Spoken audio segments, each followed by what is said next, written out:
గోకరకాయ కూర ఇలా చేసి చూడండి, పిల్లలు కూడా ఇష్టంగా తింటారు.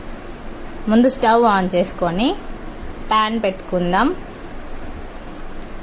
ఆనియన్ మీడియం సైజు కట్ చేసుకోవాలి. ప్యాన్ పెట్టుకొని దాంట్లో 2 టేబుల్ స్పూన్స్ ఆఫ్ ఆయిల్ వేసుకోవాలి. ఆయిల్ వేసుకొని కొద్దిగా జీలకర్ర వేసుకోవాలి.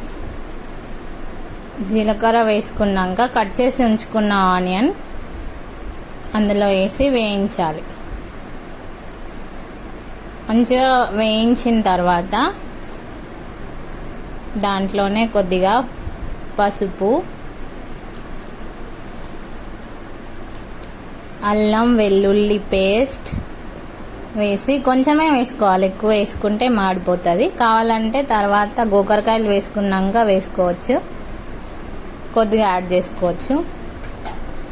ఆ పేస్ట్ అంతా మంచిగా కలిసేటట్టు కలపాలి ఆయిల్లో, ఆనియన్లో. అట్లా మగ్గిన తర్వాత కట్ చేసి కడిగి పెట్టుకున్న గోకరకాయలు వేసుకోవాలి. కట్ చేసి కడిగి పెట్టుకున్న గోకరకాయలు వేసుకొని మంచిగా ఆయిల్లో మగ్గనివ్వాలి.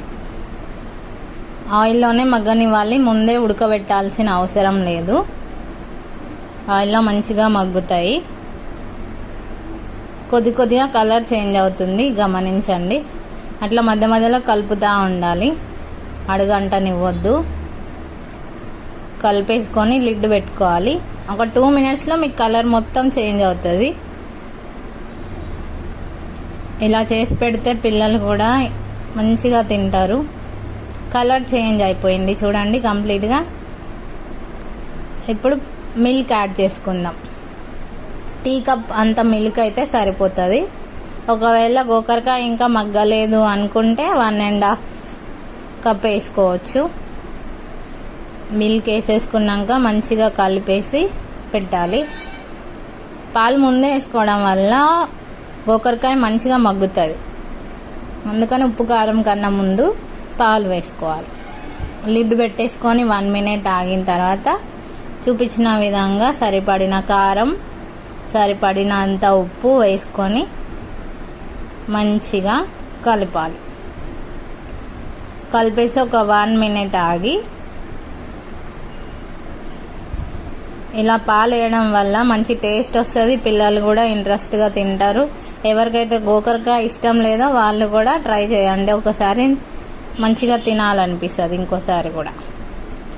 ఇలా మంచి టెక్స్చర్ వచ్చిన తర్వాత, ఆయిల్ పైకి తేలిన తర్వాత కొద్దిగా ధనియాల పొడి వేసుకోవాలి.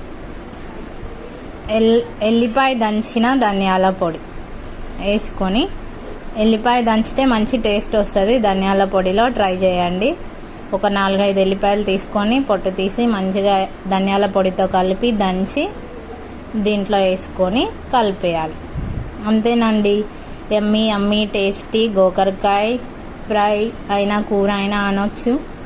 మంచిగా రెడీ అయిపోయింది మనకు టేస్టీగా. అన్నంలో బాగుంటుంది, చపాతీలో బాగుంటుంది. ట్రై చేసి చూడండి. Thank you.